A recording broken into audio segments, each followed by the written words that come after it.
আমাক মা দেউতাই মোৰ আশা আৰু হেঁপাহটো উঠিছে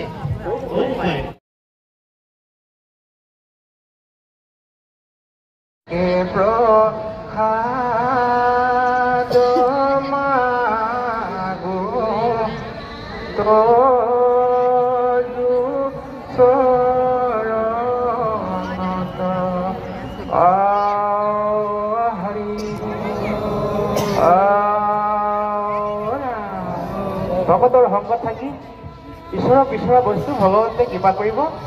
আমাৰ আশা হৈছে সজ্জনৰ সংগ, নহয় জানো? সেই সজ্জনৰ সংগ পোৱাৰ আশাৰে বহু বাট কৰি পাই 4টা দিন আজি আমি এই স্থানত আছোহি। আমি আকৌ মণিৰাম দাস প্ৰভুৰ শ্ৰীমুখে ঈশ্বৰৰ নাম শুনো আহক।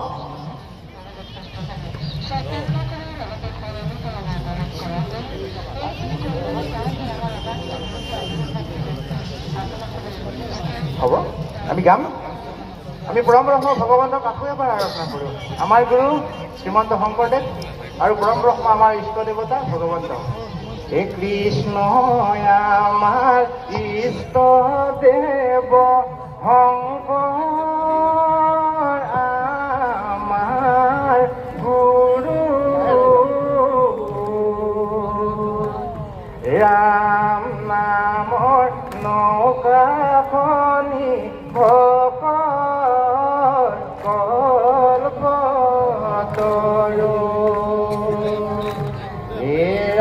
ৰাম কৃষ্ণ আমাৰ ইষ্ট দেব শংকৰ আমাৰ গুৰু ৰাম নামৰ নৌকাখনি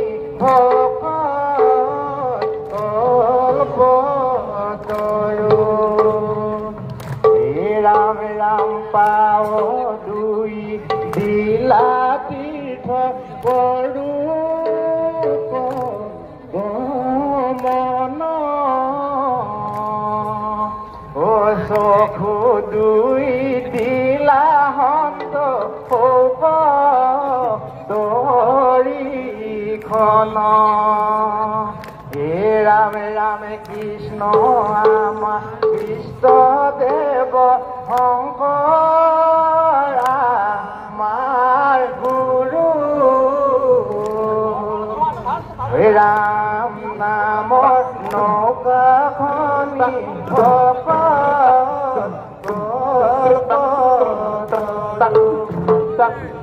হে ৰাম ৰাম হস্ত দুই দিলা কৃষ্ণ কৰ্মে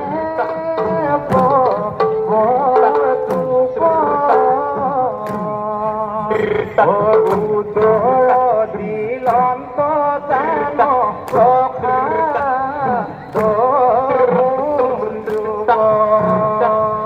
হে ৰাম ৰাম কৃষ্ণ আমাৰ দেৱ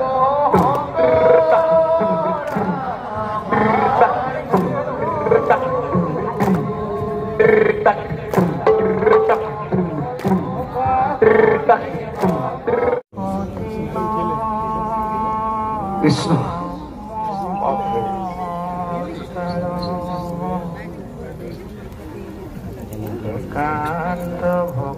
সন্মানীয় পদাধিকাৰী বাবজনক এই পতাকা উত্তোলনৰ কাৰ্যসূচীৰ শুভাৰম্ভ কৰিবৰ কাৰণে সেৱা নিবেদন কৰিলোঁ। কৃষ্ণ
নামৰ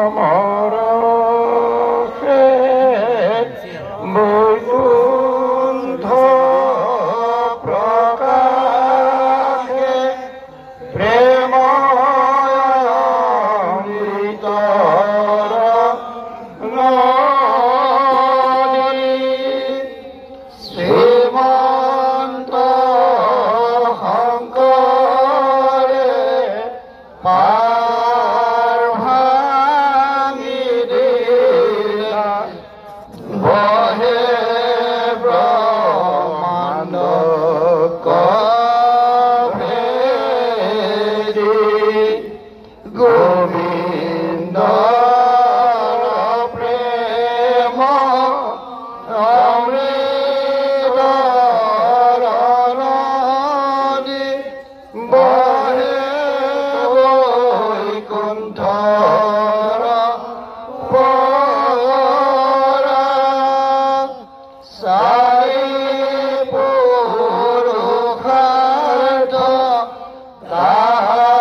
আজি বৈষ্ণৱ পণ্ডিত মহাৰাম চুতীয়া সমন্বয় ক্ষেত্ৰত মহবন্ধা এৰালডলি পথাৰ ঐতিহ্যপূৰ্ণ যোৰহাট জিলাখাৰ এই মহাপুণ্য ক্ষেত্ৰত এই মহাপুণ্যক্ষণত এই মহা বৈকুণ্ঠপুৰী স্বৰূপ দ্বিতীয় বৈকুণ্ঠ স্বৰূপ এই পবিত্ৰ ক্ষেত্ৰত সমবেত হোৱা আমাৰ ভগৱন্তৰ চৈতন্য মূৰ্তি স্বৰূপ লক্ষ লক্ষ ভগত বান্ধৱ আইমেত্ৰী যুৱক যুৱতী আমাৰ বৃদ্ধ বনিতা বাপ বান্ধৱ আইমেত্ৰীসকল সহৃদয় ৰাইজ অসমৰ বিভিন্ন জাতি জনগোষ্ঠীৰ সমন্বয়ৰ ক্ষেত্ৰত বৰ্তমান এই এৰালডলি পথাৰ মহাবন্ধা এৰালডলি পথাৰ আজি দ্বিতীয় বৈকুণ্ঠপুৰীত পৰিণত হৈছে। পুণ্যতীৰ্থত মহামিলনৰ মানৱ তীৰ্থত পৰিণত হৈছে। আজি এই পবিত্ৰ ধৰ্মধ্বজা শ্ৰীমন্ত শংকৰদেৱৰ 94 সংখ্যক অধিৱেশনৰ পবিত্ৰ ধৰ্মধ্বজা আমি নীল আকাশত ইতিমধ্যে উৰুৱালো। এই ধৰ্মধ্বজা আমাৰ গুৰুৰ প্ৰতীক, আমাৰ দেৱৰ প্ৰতীক, আমাৰ নামৰ প্ৰতীক, ভগতৰ প্ৰতীক, আমাৰ ধৰ্মৰ প্ৰতীক, আমাৰ ঈশ্বৰৰ প্ৰতীক। এই পতাকা তলত আমি সমবেত হৈ আমি আজি মানৱতাৰ জয়গুণ গাবলৈ গৈছো, আমি মানৱতাৰ বিকাশৰ কথা ক'বলৈ গৈছো। আমি সমন্বয়ৰ বাৰ্তালৈ মহাপুৰুষ শ্ৰীমন্ত শংকৰদেৱে আজিৰ পৰা